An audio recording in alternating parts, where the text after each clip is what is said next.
What happened?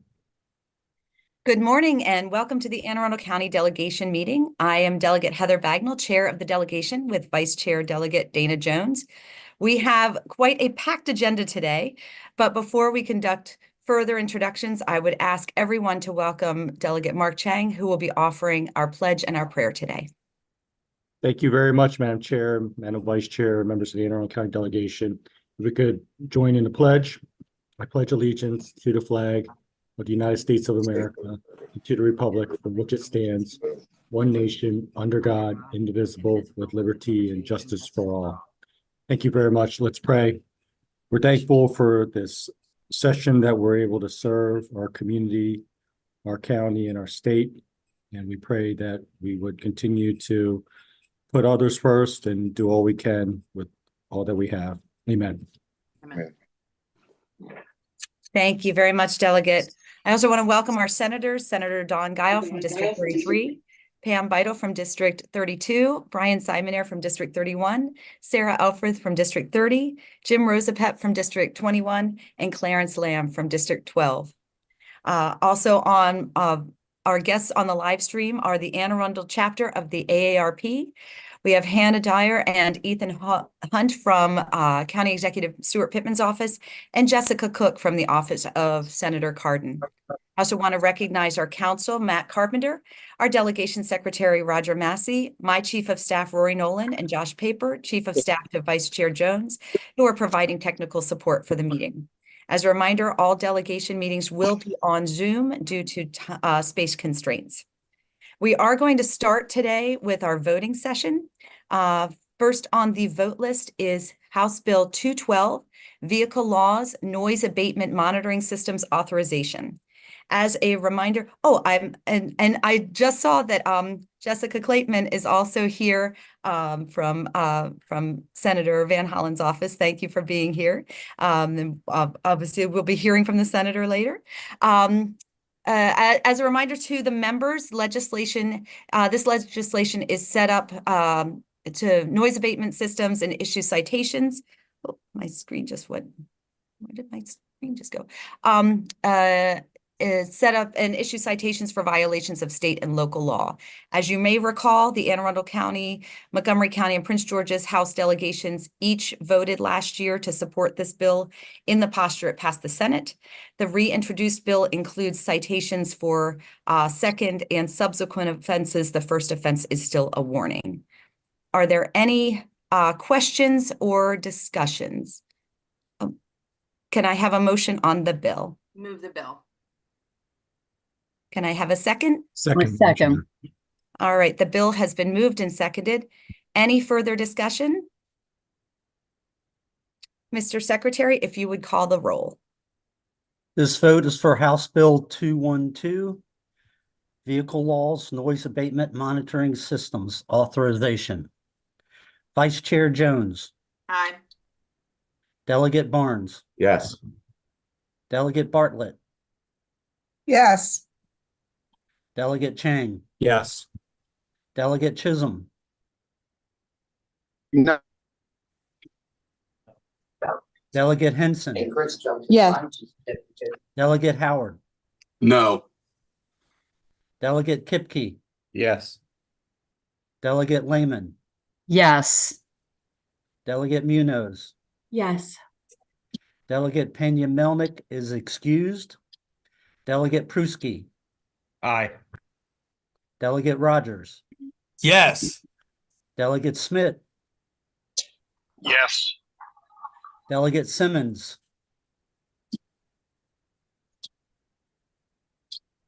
Delegate Simmons. Delegate Simmons, you're on mute. Sorry. Yes.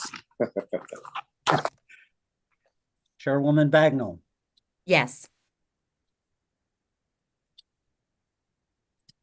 By a vote of 13-2 with one excused, motion passes. Thank you very much, Mr. Secretary. We are now going to move to House Bill 193.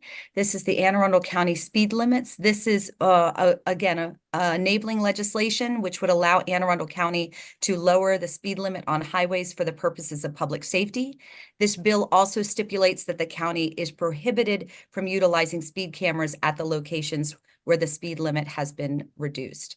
Do we have a motion on the bill? I move favorable, Madam Chair. Do we have a second? Second. Second, Madam Vice Chair, Madam Chair. All right, it's been moved and seconded. Any discussion? Mr. I just Secretary, have a question. go ahead, Delegate. Thank you, Madam Chair. My question is, and this might have been answered during the hearing. I apologize. I was not present during the hearing. What is the notification mechanism of the change in the speed limit? Or what will be the notification mechanism? Delegate Bartlett, can you repeat the question? What will be the notification mechanism to let everyone know that the speed has been reduced, especially if it's reduced by 15 points? If that question is for me, that is not specified in the bill. In the state bill, it does require enabling legislation. So presumably the county council would address public notification. It is a pretty lengthy process that mandates a county engineering study of any road under consideration to where the speed limit could be lowered to 15 miles per hour. And so the county council would spell out any, additional requirements, including public notice, community meetings, and that type of thing.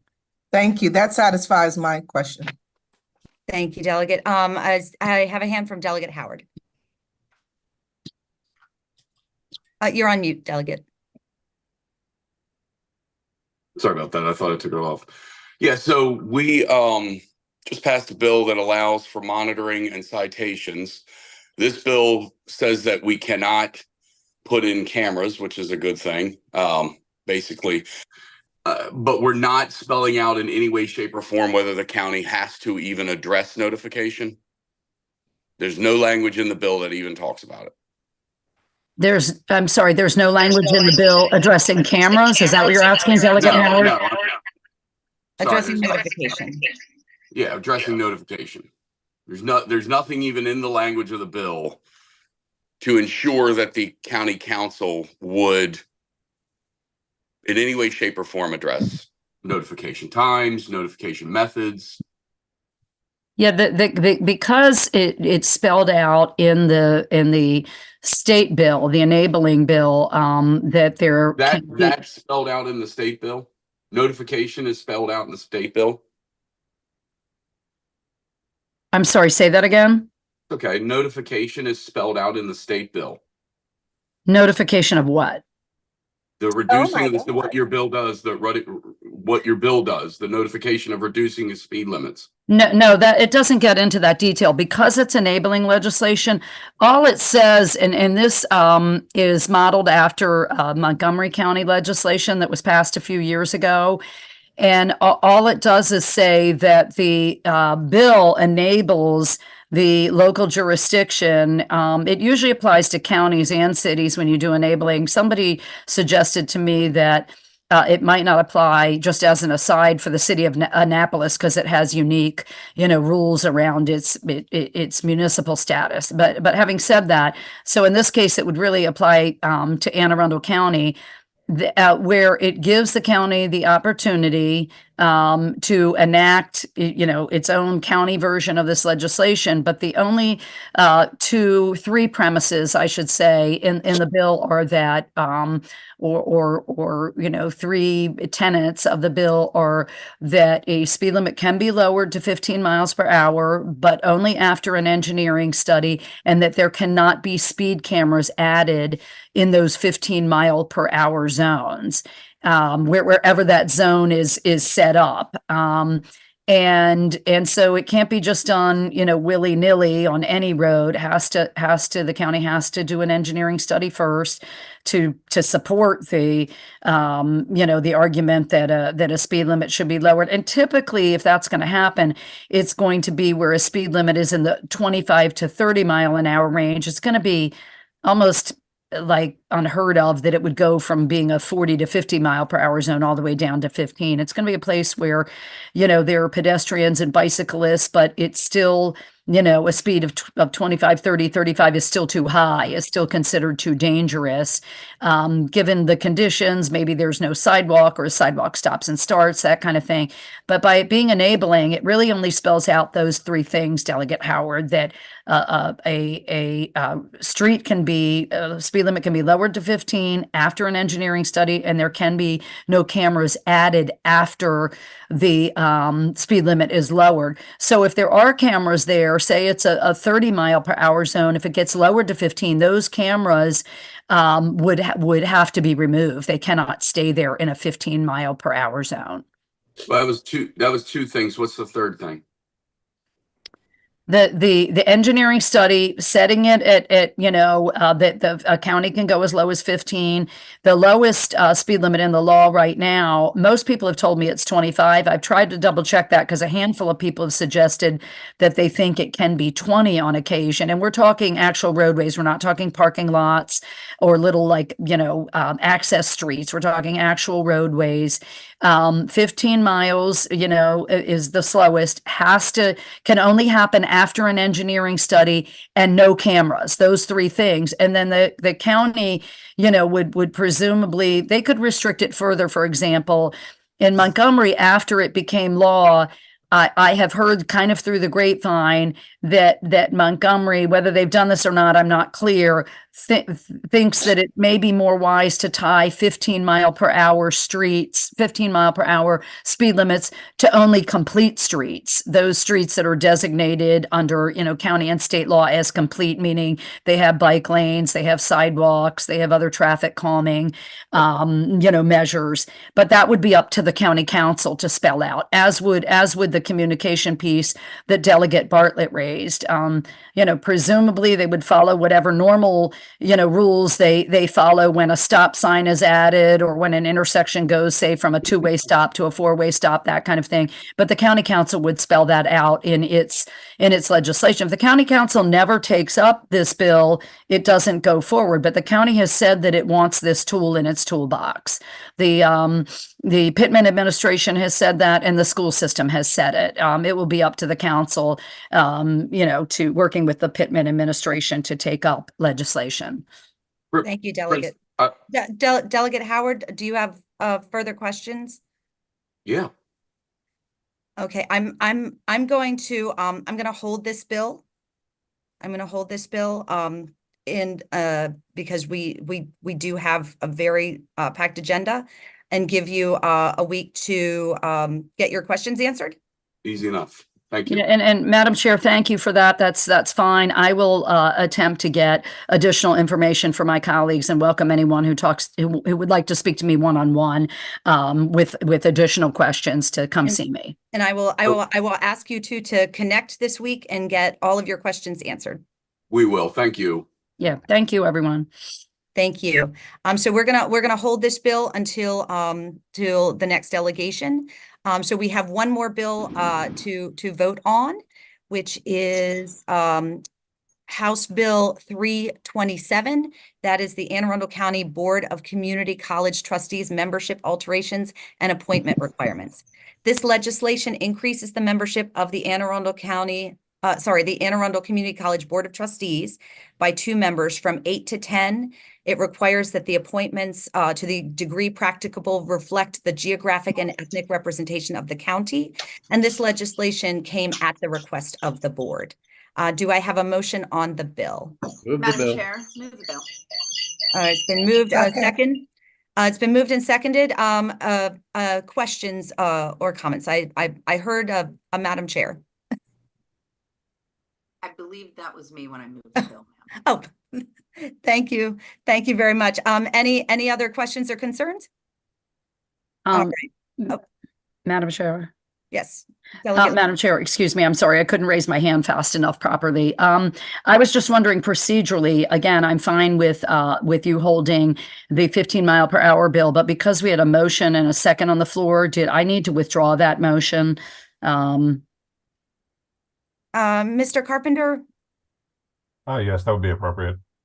Okay, okay, so procedurally, Delegate Lehman, if you want to withdraw the motion on, Madam Chair. Yes, Madam Chair, I will withdraw my motion on, I don't have the bill number off the top. of my head, 193, but House Bill 193. Yes, I withdraw the motion, the favorable motion on House Bill 193, in order to table it. And Delegate Bartley, you had a hand up. I was just going to ask something that's irrelevant now. Thank you. Okay, thank you. So we do have, let's go ahead and move, once again, if we can move House Bill 327. And a second? Second. Thank you. Moved and seconded. Mr. Secretary, if you can call the roll. This roll is for House Bill 327, Anne Arundel County Board of Community College Trustees, membership alterations and appointment requirements. Vice Chair Jones, Yes. Delegate Barnes, Yes. Delegate Bartlett, Yes. Delegate Chang, Yes. Delegate Chisholm, Yes. Delegate Henson, Yes. Delegate Howard, Yes. Delegate Kipke, Yes.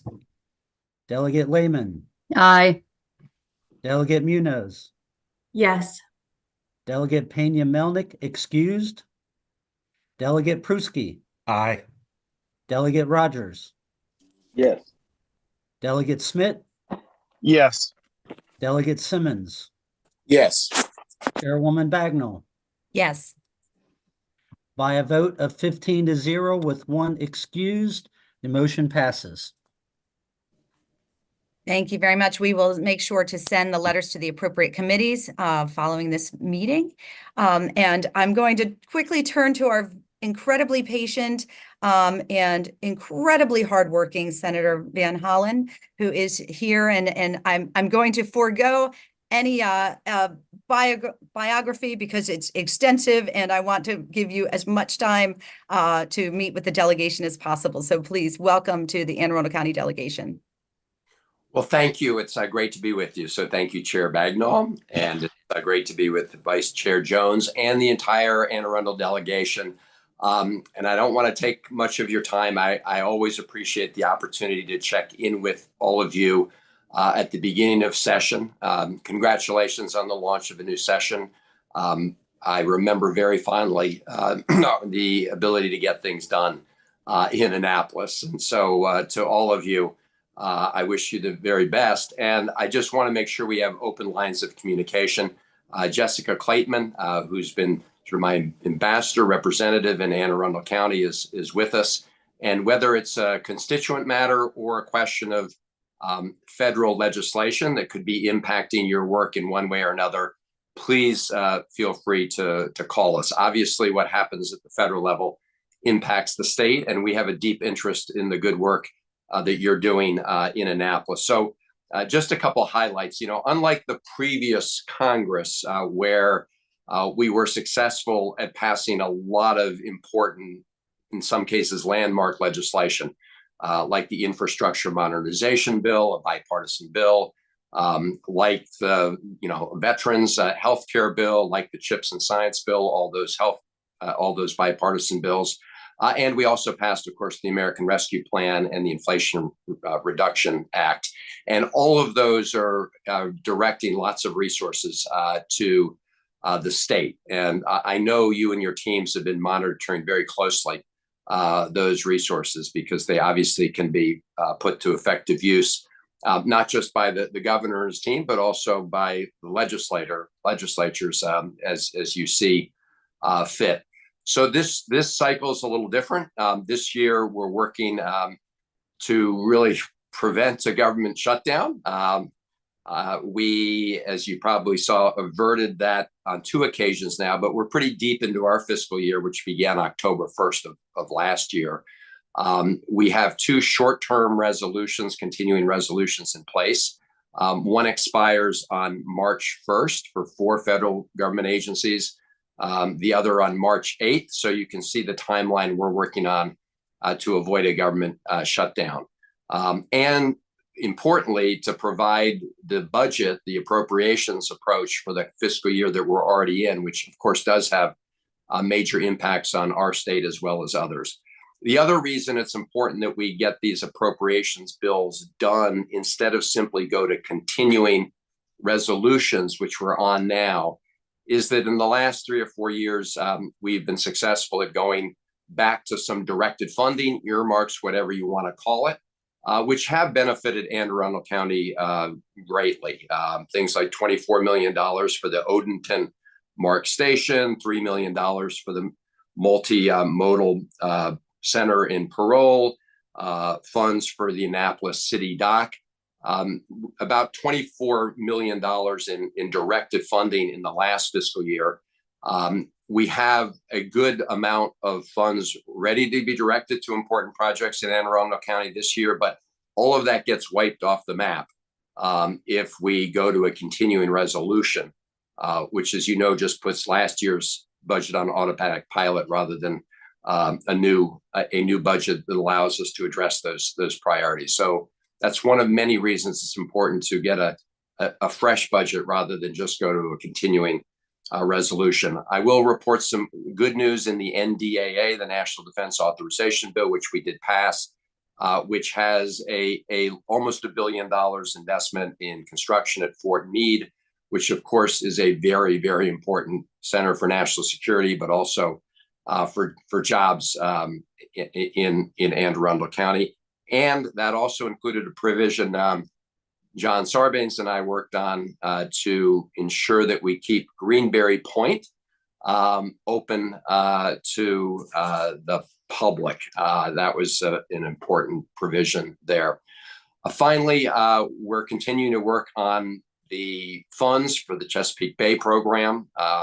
Collectively, as a Maryland delegation, we've been able to get those funds up to historic levels. For example, the EPA Chesapeake Bay program at $92 million. The WILD program, something that I pushed the authorization for a couple of years ago, we got it. We have funds for that. So, you know, for our entire state, but of course for Anne Arundel County, those Bay, protection funds are very, very important.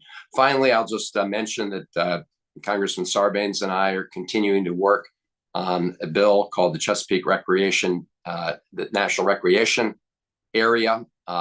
We are going to have a hearing on that in the Senate Energy and Natural Resources Committee in the coming weeks. And, we will continue to push that effort, and I'm happy to answer any questions on that front. So I don't want to take up any more of your time. I thank you again for the opportunity to connect, and feel free to call me directly or connect with Jessica. So thank you, Madam Chair. Thank you so much, Senator. And you are not taking up our time. We greatly appreciate our partnership and the support of our federal partners and the relationship that we have been able to broker. I'm going to go ahead and open it up to the members for questions. I'm going to give everyone a moment.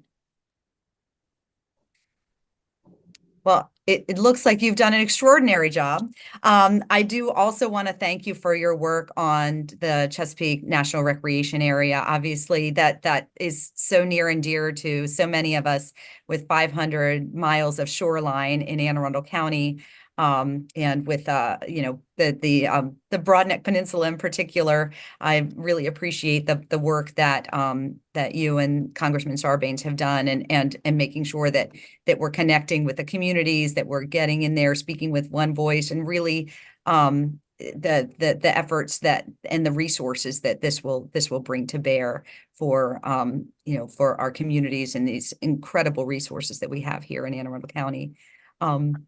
So well, thank you. And let me just say in closing, if I could, absolutely, I do, our our senior senator, Ben Cardin, has announced he's retiring. I do just want to thank him and salute him for all his amazing work. He's running very hard through the finish line.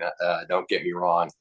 He was just here last week. Okay, good. But we, of course, work very closely together, and he's assured us that even after he leaves the Senate physically, he'll continue to be in touch to help us all. So anyway, I just wanted to thank him for his good work. I hadn't realized he was with you last week. So take care. No, we greatly appreciate it, and we echo those sentiments. So thank you so much, Senator.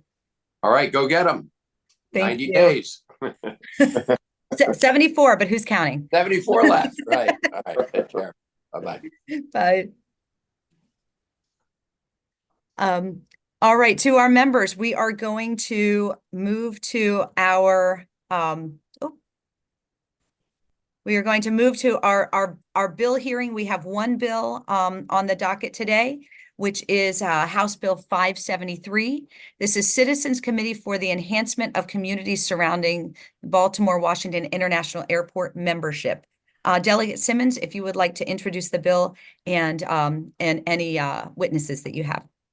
Sure, Madam Chair. Thank you. And for the rest of the membership, this is concerning to District 12B and the 3-mile radius around BWI Airport, dealing with the Community Enhancement Board members. So it's just a correction in the ability to sit someone on this board due to the redistricting that took place in that area.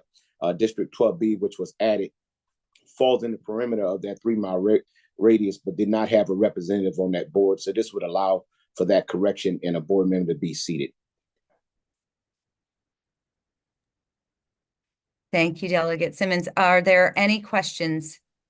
Any questions from the members?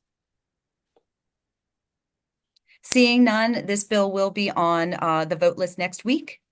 And so thank you very much, Delegate Simmons, for your very concise explanation of the bill. We're going to go ahead and move to our second guests of the morning. So we'd like to welcome our Anne Arundel County Public Schools, our nationally renowned Superintendent, Dr. Mark Bedell, and Board of Education President, Robert Silkworth. Welcome. Good morning. Good morning, Chair. Oh, go ahead.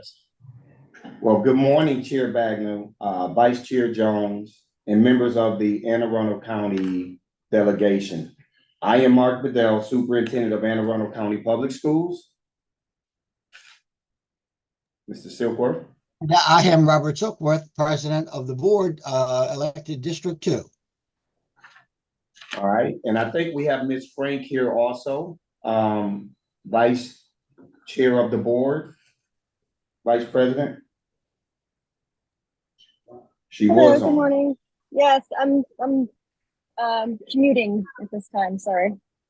All right, well, thank you all for being here, board members. I also wanted to introduce a couple of people who are in this room with me. Michael Dickerson, our Chief of Staff, Bob Mosier, our Chief Communication Officer, and Grace Wilson, who handles all of our political business in the school district. And I know she has met with a number of you over the last year and a half or so since you've been in this role. So thank you all for allowing us to speak with you this morning. And thank you to those of you who attended the board's 9th annual legislative breakfast earlier this month. We very much appreciated the insightful questions and conversations. At the legislative breakfast, we shared with you AACPS's commitment to the blueprint for Maryland's future. I want to reiterate that commitment for the entire delegation. AACPS believes in the blueprint and is committed to implementing the blueprint with fidelity, even as we advocate for needed adjustments to the blueprint law. We recognize that this is an enormous opportunity to innovate and improve public education for our students and the state. The blueprint is the driving force behind the priority issues for AACPS and the Board of Education during the 2024 Maryland General Assembly session.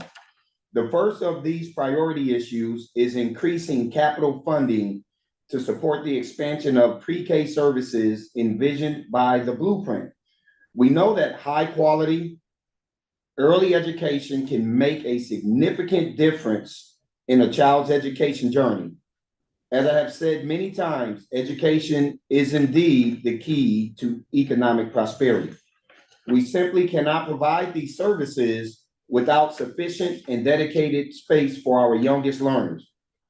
As I know we have shared with you previously, we do not want a repeat of what occurred when the state made the mandated transition to full-day kindergarten in 2007. This transition was not accompanied by sufficient capital funding at all, and as a result, it took AACPS 15 years to construct the facilities to fully serve these students. Such a delay in providing capital facilities for pre-K students does not align with the goals of Blueprint, and more importantly, does not adequately serve the needs of our students who need these opportunities. As you consider the FY25 budget, I request that you please advocate for capital funding support for pre-K facilities so that we can serve our youngest learners. Additionally, the Blueprint calls for Maryland to innovate and improve upon how public education has traditionally been provided to students. As such, AACPS is requesting flexibility in school scheduling to better allow us to meet the mandates of the Blueprint for Maryland's future and the needs of our students. To that end, Senator Gao and Delegate Henson have agreed to sponsor legislation on behalf of AACPS that would create an innovative school scheduling pilot program for the school system. Thank you to Senator Gao and Delegate Henson for partnering with us on this matter. This legislation will allow AACPS and the Board of Education to begin to pilot proven innovative school scheduling models that we believe could aid us in implementing the innovative requirements of the Blueprint with fidelity, such as a 4-day school week for students who are college and career ready. This then would allow for those students on that 5th day of the week to get into the workforce, to interface with the business sector, to develop their soft skill needs, and to also ensure that they are getting those internship experiences. In my experience working as an educator across this country, I personally have had success with innovative scheduling models. While I was with the Houston Independent School District, we implemented the Apollo 20 program in partnership with Harvard University's Education Innovation Laboratory, better known as Harvard Ed Labs. Through this program, we targeted the lowest performing schools and students in need of additional support, and we were able to work with the legislators in Austin to allow for us to extend the school day by an hour and the school year by 2 weeks. Within the first year, high school students benefiting from the program experienced a 25+ point gain in math scores. I believe that this legislation creates another tool in our toolbox that can be used to address the varied needs of our students, staff, families, and communities. To simply state this, we don't have to operate the school district with a cookie cutter approach. I request that the entire delegation please support this bill. Grace will share the bill text with you as soon as it is available. As I said previously, while AACPS is fully committed to implementing the Blueprint, I have not hesitated to admit that there are intellectual flaws in the law that must be addressed. The 3 most important changes AACPS would like to see be made to Blueprint this year are flexibility in community school funding. This week, AACPS testified in favor of Senate Bill 161 with amendments. I believe that this bill, with the necessary revisions, will significantly assist community schools by allowing us to provide central office support, thereby freeing community school coordinators to spend more time working directly with students, families, and the community. Second, we would request that funding to support college and career readiness, CCR, be held harmless at the fiscal 2024 level in fiscal year 2025. Just this week, the State Board of Education changed the CCR standard for students, which will increase the number of students eligible to benefit from this funding.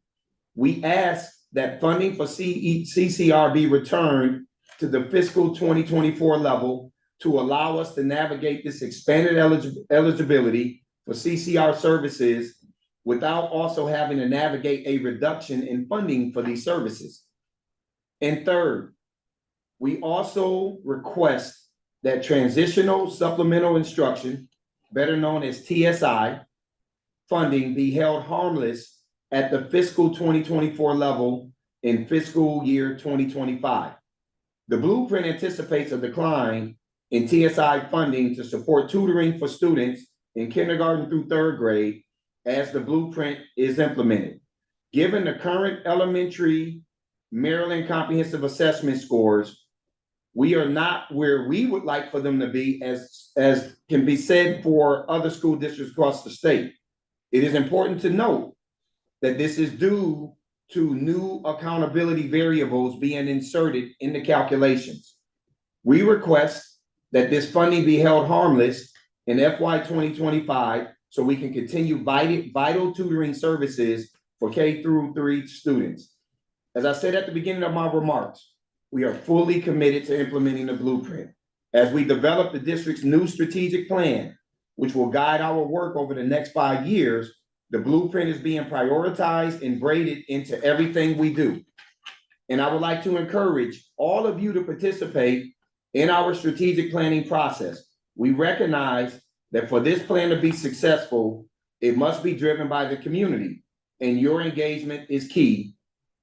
I'd also like to request your assistance with another legislative matter that has been a recent challenge for the school system: virtual learning. As you are well aware, we have experienced some inclement weather over the last several weeks, including both flooding and snow, and power outages. As a result of that, we have closed schools and utilized synchronous and asynchronous learning days. Last year, the state passed Senate Bill 610, which set the standards for the future use of virtual learning by school systems. This bill will require that next year, during the 2024-2025 school year, we will have to use all of the inclement weather days built into our calendar before the option to use synchronous or asynchronous learning is available to us. I believe this new law is in contradiction to one of the key purposes of virtual learning for students on inclement weather days: continuity of learning without extending the school year.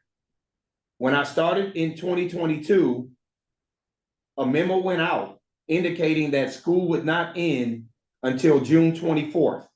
And I received a lot of frustrated emails from parents and students that they were in school to nearly the month of July. This option of asynchronous and synchronous learning will allow for us to be able to adhere to the calendar that was approved by our school board. We were required by this law to use those built-in days this year. We would now be out of inclement weather days, and we're not even in February yet.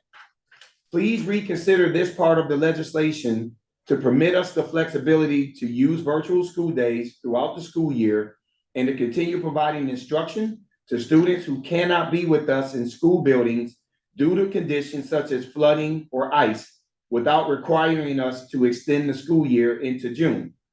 I promise that the good old-fashioned snow day is here to stay, and I will not take that away from students and families. Finally, I'd like to speak with you about the school system's #BePresent initiative. This program provides community members with the necessary background checks and trainings to come into our schools to be an additional adult presence in the school. It also allows adults to form impactful relationships with our students and the school community as a whole. If you so wish, I'd encourage you to participate in this program, although I do understand how busy you all are over the next 3 months. Additionally, please feel free to share the information for this program with interested constituents. We are always looking for more volunteers. Again, thank you for allowing us this opportunity to speak with you this morning. Mr. Silkworth, Ms. Frank, and I would be happy to answer any question that you may have in addition to staff that's in this conference room with me. Thank you very much. And I apologize that I hadn't seen Vice President Frank on the call. So thank you for being here as well. I'm going to go ahead and open it up to the members, and I'm looking to see if we have questions. I can't do the hand raise, but I have a question. Yeah. Delegate Simmons, go ahead. Good morning, Dr. Bedell and the rest of the team. I just want to thank y'all for giving us that briefing at the breakfast. And obviously, we continue to champion the educational environment here for our students and family in Anne Arundel County. A couple of questions I have for you, if you don't mind. One of them pertaining to, we just did a budget hearing for the county in District 2. And one of the concerns was revolving around Glen Burnie High School. As we champion and celebrate a 100-year anniversary of the Glen Burnie High School and that building itself, what is the plans for rebuild, and what is the model y'all use to determine school buildings, capital improvements, and such as that? Yeah, so I'm not interested. Let me say this. I don't have all of the specific details for you, but here's what I can tell you. We are in the process of taking a look at doing another facilities assessment. Every 10 years, school districts do that. We did ours with MGT, I want to say back in 2015. So we are at that point where we're going to take a look at it. That generally will give us the information that we need to make informed decisions around what capital projects will take place over the next 10 years. And then ultimately our job then is to work with our county council, to work with the state as a whole, to make sure that we're informing you all as the Anne Arundel delegates and senators who represent us around what that plan will look like. What I can share with you, based in my short period of time that I've been here, it is a wide open building. And it reminds me of a high school that I supervised when I was in Baltimore County, Franklin High School. Many entry points, easy accessibility for people to enter onto the premise. I think it's something that we would absolutely have to take a look at. But I think for me, allowing for the experts that are in our departments to really help us make that proper assessment, and then to bring to you research-based, completely objective data around what buildings are of greatest need, and then to give you that rank order, and then to continue to have that conversation. But I can tell you that is a building that, I would say from a safety and security standpoint, with it being open, I think we can all say there's some concerns there. Sure. And thank you. And I know some of the neighbors raised concerns stating that it's been at least 50 years since the building been upgraded. So we want to definitely keep that in mind moving forward, especially here in northern Anne Arundel County with some of our projects. The second question and last, I want to talk to you a little bit about our mental health for our students and family insecurities revolving around food. So I know that you've been working hard with the board to champion programs and being innovative in how we address the mental health needs of our students, as well as our family support, right? The infrastructure dealing with food insecurities. So can you talk a little bit about that in the school strategy, and what space are y'all in right now? Yeah, that's a great question to bring up. Recently, we announced our phase 2 of reorganization of the school system. Last year, we focused on the cabinet level restructure. This year, we focused on more of the management positions, but we also made some adjustments on the cabinet positions. So one of the positions that we've created is an assistant superintendent over student and systemic supports. So the goal of that is to really have a position that's going to help us focus on culture and climate in our schools. It's going to help us focus on safety and security. It's going to help us focus on the social and emotional well-being of our students. And that's where I believe we will be able to now have somebody that's at this table in cabinet meetings talking about what are we doing to address the social and emotional needs. I've said this to the county council when I presented to them in December. I feel like we do have a lot of resources in this school district.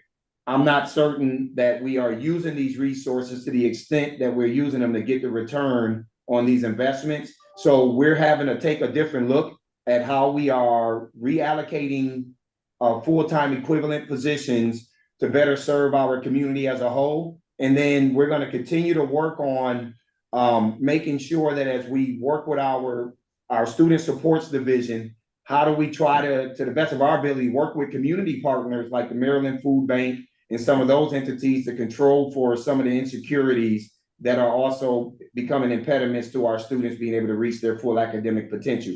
A lot of that will be embraced and umbrella under that particular new position that will go into effect July 1. Thank you, Dr. Bedell. You're welcome. Well, I just want to say thank you again on behalf of the delegation for your partnership, for your hard work, and for your innovative approach and always working to not simply accept status quo. And also, I want to thank you for the Be Present initiative. We really appreciate you creating pathways for more parental engagement and to really create the community of the schools and make sure that we're all working together. Thank you. Thank you. That's the plan. I've said to people, the schools don't belong to the superintendent and the staff. The schools belong to those who reside within the communities. And so I do believe in us doing our part to open our arms, because we come and go. The constant is the community. So having the community to embrace their arms around these neighborhood schools can go a long way in creating that sense of belonging that I continuously talk about, that we want to have in all of our schools for all of our students. Thank you so much. And building that bench of mentorship, I think is so meaningful for this county. Thank you. Well, thank you all so much. And we look forward to continuing to partner with you and support the good work that you're doing. To our members, we are going to turn to our LBI presentations. We have 5 presentations today. As a reminder, all presenters have 2 minutes for your presentations. And to our members, please ask your best question. Remember that we will have the opportunity to reach out offline if we need further information.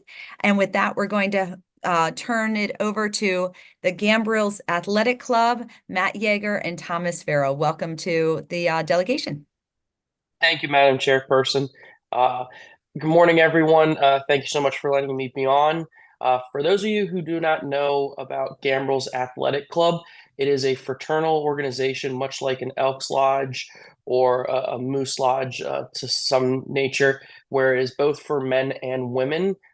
Because of COVID, we had to shut down our banquet hall and large group gatherings.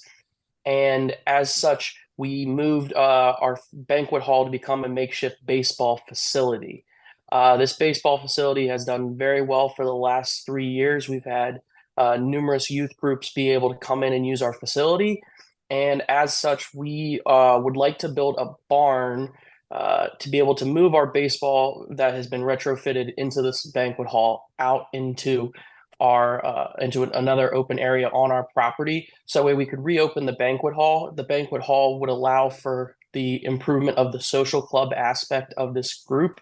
When we had a banquet hall, we used to be able to hold bull roasts, purse bingos, celebrations of life for people that passed. It was another form of social gathering, especially for older community members that could come together as a group and enjoy spending time together with one another. And by adding this bigger facility for baseball, we'd also be able to reach out and get more community involvement besides just the Gambrels teams, of which there are 8 your youth teams right now, along with multiple associations with Arundel High School and other local high schools in the area. We've talked about trying to expand into having softball programs, potentially use our space, have an open area for parents for seating, a weight training area, just an overall improved area that wasn't a makeshift retrofit that we had with our lovely little banquet hall. It's done us quite good over the last few years, but we would like to expand and really grow further out into the community. Thank you so much. Thank you very much, Mr. Farrell. And do we have any questions from the members? Seeing none, thank you so much for your presentation and for all your good work. We're going to go ahead and turn to the Piney Orchard Homeowners Association and Michelle Mullen. Welcome to the Anne Arundel County delegation. Good morning, Madam Chair, and good morning, delegates and members. Thanks for the time to speak with you today.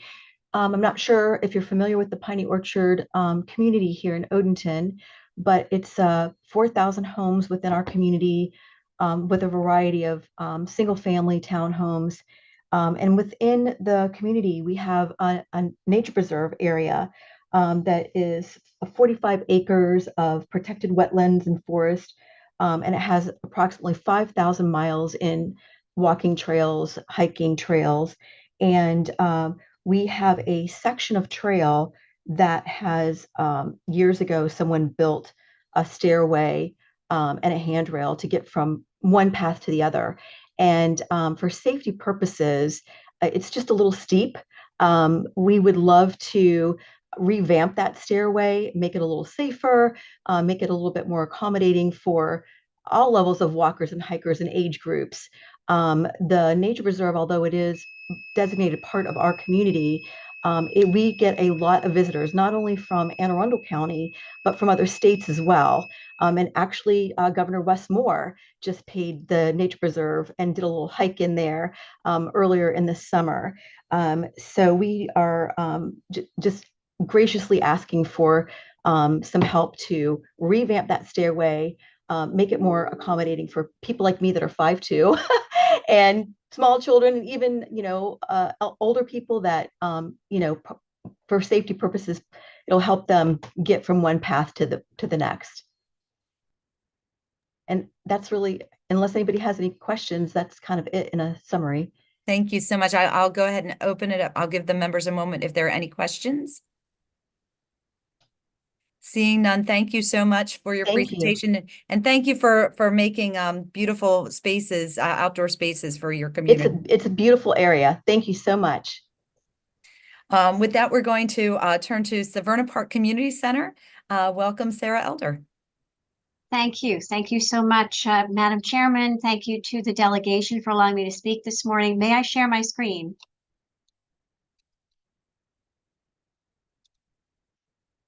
You should have the ability to share your screen. Okay, thank you. I'm speaking today on behalf of the Severna Park Community Center and our Aquatic Center. Our request is for our Aquatic Center Structural Integrity Project. Just a couple of facts about the program. Aquatic Center at the pool serves over 36,000 people a year. We provide over 6,800 swim programs. Our therapy pool is the only publicly available swimming pool in Anne Arundel County, used by over 25,000. We serve multi-generational, 6 months to 97 years old. We have exercise programs. We have community partners that use the pool as well. I can also tell you that the majority of the people who use our center are from all over the state of Maryland. Only 43% from Severna Park. We're represented all over the county, all over the state. So here's our issue. Over the last 2 decades, trusses above both pools become rusted. It's a product of humidity, unfortunately. The rust is eating away at the metal. It's eventually going to cause some structural issues. We don't want to have to resolve that down the road. This pool is very important to the county and to the state. In order to reach the height of the pool ceilings, in order to get that rust off and painted, we need lift scaffolding. It's very costly, very complicated to get that done. This is what it looks like right now. You can see areas of rust in the trusses above.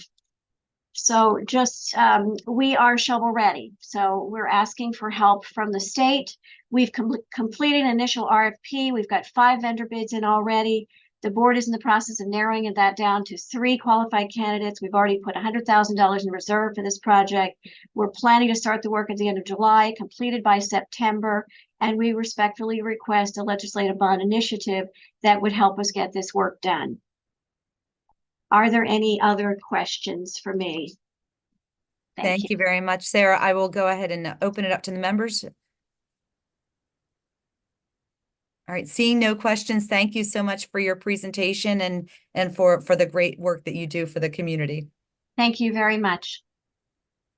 We are now going to turn to Cedar and Morris Hill Community Center. Welcome Renee Newman and Tanya Watts.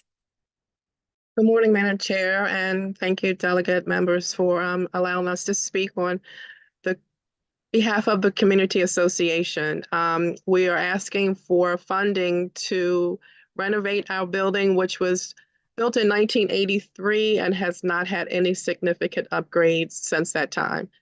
So our main focus now is to repair the roof, which is in dire need of repair, and upgrade for ADA recommendations and requirements, and also just to continue the great work that the facility has provided the community with sporting events. We also have a children's program every Monday that we would like to also have a computer lab for the children and upgrade with Wi-Fi. Our bathrooms are also in dire need of just renovation, windows. So it's just so that we can sustain the great work that the community building has provided for the surrounding areas and continue the legacy of everyone in the community that has poured all their hard work and to keep sustaining the space. Thank you. Thank you. Ms. Newman. And I'm just looking to see if there are any questions from the members. Seeing none, thank you for your presentation and thank you for all your good work for your community. Thank you for your time. Our final presentation, but by no means the least, is Lloyd Keyser Community Center. So welcome Albert Ross and Annette Bates.